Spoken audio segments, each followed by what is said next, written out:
নমস্কার বন্ধুরা, আরবিবি চ্যানেলে আপনাদের সকলকে জানাই স্বাগতম। চলে এসেছি গীতা একাডেমির নতুন একটি আপডেটস নিয়ে। আজকের পর্বে শুরুতেই আপনারা দেখতে পাবেন ভজন অগ্নিজিৎ মুখার্জিকে ফোন করে। অগ্নিজিৎ মুখার্জিকে ফোন করে বলেন, ভজন, আমি কিন্তু কালো কোটটা পরে আবারও কোর্টে আসছি, নিউজে দেখানো হবে অগ্নিজিৎ মুখার্জি আবারও কোর্টে ফিরেছে। ওর ভজন বলে, আপনি একবার কোর্টে আসুনই না, তারপর দেখবেন আমি আপনার হালটা কি অবস্থা করি, আপনাকে একেবারে শেষ করে দেব। এরপর অগ্নিজিৎ মুখার্জি বলেন, ভজন, তোমার সেটা কোনো স্ট্যান্ডার্ড নেই, বুঝেছো? তোমার কোনো ক্লাসই নেই। যা আইন শিখেছো সবটা আমার কাছ থেকে শিখেছো। তুমি আজকে এইভাবে আমার সাথে কথা বলছো শুধুমাত্র কয়েকটা টাকার লোভে আর ফেমের লোভে। এরপর অগ্নিজিৎ মুখার্জি এরকম কথা দেখে ভজন এটাই সন্দেহ করতে লাগে যে কিছু তো একটা হয়েছে, কিন্তু সেটা কি। পরের মুহূর্তে দেখা যায় গীতা অগ্নিজিৎ মুখার্জিকে ফোন করে জানায় যে সেই বাচ্চা মেয়েটিকে সে উদ্ধার করে নিয়েছে। আর এটা শুনে অগ্নিজিৎ মুখার্জি খুবই খুশি হয়। এরপর গীতা অগ্নিজিৎ মুখার্জিকে একটা প্ল্যান বলে, আর সেই প্ল্যানটা শুনে অগ্নিজিৎ মুখার্জি অবাক হয়ে যায়। এরপর ফোনটা রেখে দেয়। ফোন রেখে অগ্নিজিৎ মুখার্জি এটাই বলেন, বাহ, আমার ছেলে এতদিনে একটা ভালো কাজ করেছে, এই বাড়িতে একটা ভালো বৌমা নিয়ে এসেছে, না হলে মুখার্জি বাড়ির বউ। এর মুহূর্তে দেখা যায় অগ্নিজিৎ মুখার্জি যখন কোর্টে গিয়ে পৌঁছয় তখন ভজনের সাথে দেখা হয়। ভজন বলে, আপনি কি একা এসেছেন? পর সেখানে কিরণবাবু চলে এসেছেন। তখন কিরণবাবু অগ্নিজিৎ মুখার্জিকে বলেন, আচ্ছা, আপনি কি আপনার নিজের হয়ে কেসটা লড়বেন? কিরণবাবু এটাও বলেন, আচ্ছা, গীতা কোথায়? আপনার হয়ে কেসটা লড়ার কথা ছিল না, সে কি পালিয়ে গেছে? তখন অগ্নিজিৎ মুখার্জি বলেন, গীতা নয়, বলুন অ্যাডভোকেট গীতা এলএলবি, আর ও হচ্ছে আমাদের বাড়ির পুত্রবধূ। ভজন, এত জোরদার করে কথা বলছো কেন? তুমি কি টুকলি করে পাশ করেছো নাকি আইনের ইনস্টিটিউট থেকে? তোমাকে যা শিখিয়েছেন, আজকে তুমি যা হয়ে দাঁড়িয়েছো এখানে, সবটা আমার দৌলতে, বুঝতে পেরেছো? আর গুরু দক্ষিণা হিসেবে তুমি আজকে আমার সাথে এরকমটা করছো। অজিত মুখার্জি বলেন, আমি তোমার সাথে কেসটাও লড়বো না, আমার একটা স্ট্যান্ডার্ড আছে, বুঝেছো? আর তোমার তো কোনো স্ট্যান্ডার্ডই নেই, তাই আমার হয়ে আরেকজন লয়ার এই কেসটা লড়বে। তখন ভজন বলে, কে সে? এর পরের মুহূর্তে দেখা যায় যে সেখানে গণেশ গাঙ্গুলি চলে আসেন এবং তিনি এসে বলেন, আমি অগ্নিজিৎ মুখার্জির কেসটা লড়বো।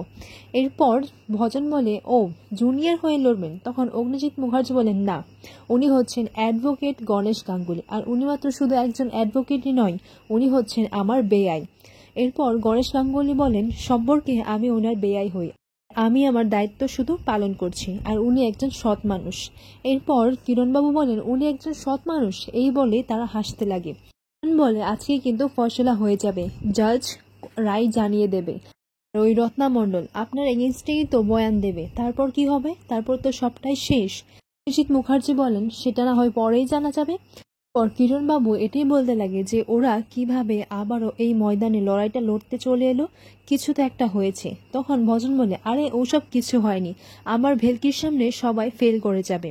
পরের মুহূর্তে দেখা যায় যে গীতার বাবা টেনশন করতে থাকেন। তখন অগ্নিজিৎ মুখার্জি বলেন, আপনি কেন চিন্তা করছেন, আর গীতা তো আছেই। তখন গণেশ গাঙ্গুলি বলেন, আচ্ছা, ও যদি সময় মতো না আসতে পারে তাহলে কিন্তু আমি হেরাফেরিতে পড়ে যাব, আমি সবটা সামলাতে পারবো না, আর ও থাকলে তো সামলে নেবে, সেটা আমি জানি। পর অগ্নিজিৎ মুখার্জি বলেন, আমার পুত্রবধূর উপর আমার পুরো ভরসা আছে, ও ঠিক তার শ্বশুরমশাইকে বাঁচিয়ে নেবে, আর এটা আমার শুধু পুত্রবধূই নয়, ও আমার মেয়ের মতো, আর এই কথাটা আপনি মাথায় রাখবেন। যেটা বলেছে ও সেটা করেই দেখাবে। হ্যাঁ, আমি নিজেকে অনেকটা হালকা বোধ করছি আপনাকে এই সমস্ত কথা বলে, আর যেদিন আপনি এই কেসটা জিতে যাবেন সেদিন আমি কোর্টের সবার সামনে আপনার কাছে আমি ক্ষমা চাইব, সেই দিনটাই নিজেকে আরো হালকা বোধ করব।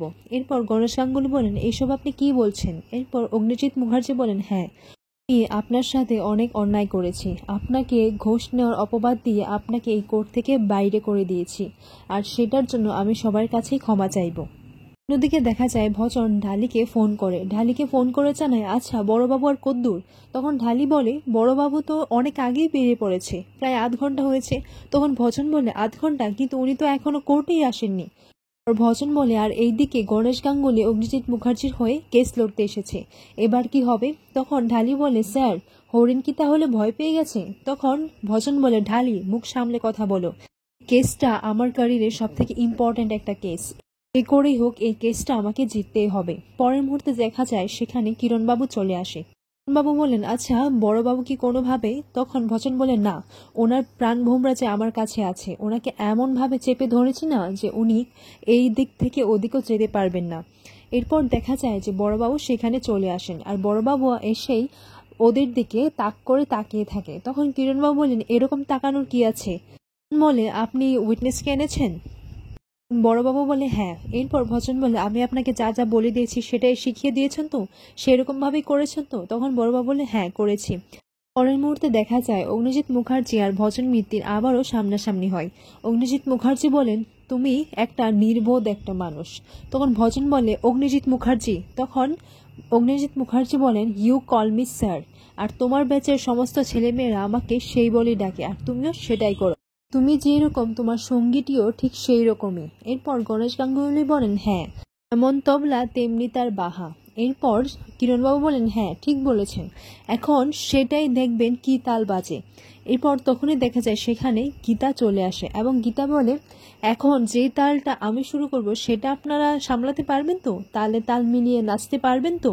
গীতা ওই ছোট্ট মেয়েটিকে তার বাবার কাছে ফিরিয়ে দেয় এবং নিজের মেয়েকে দেখে বড়বাবু খুবই খুশি হয় এবং কাঁদতে কাঁদতে নিজের মেয়েকে জড়িয়ে ধরে। আজকের পর্বটি এখানেই শেষ হয়। আগামী পর্বে আপনারা দেখতে পাবেন ভজনকে বলে, আচ্ছা আপনারা এত লাফাচ্ছেন কেন বলুন তো? যে স্টেটমেন্টটা দিয়েছে আর যে চার্জশিটটা ফ্রেম করা হয়েছে সেটা একবার দেখেছেন? ওটা একবার চেক করে দেখুন তো। এরপর ভজন সেই চার্জশিট ফ্রেমটা চেক করে দেখে এখানে রত্নামণ্ডল তাদের এগেনস্টেই বয়ান দিয়েছে। এই সমস্ত কিছুই ভজনের সব প্ল্যান মাটিতে ভেস্তে দেয়। রত্নামণ্ডল তাদের এগেনস্টেই বয়ান দিয়েছে। এরপর এইসব দেখে অগ্নিজিৎ মুখার্জি বলেন, কি ভজন মিত্তির, কি কিরণকান্তি বাবু, এবার কোন তাল বাজবে?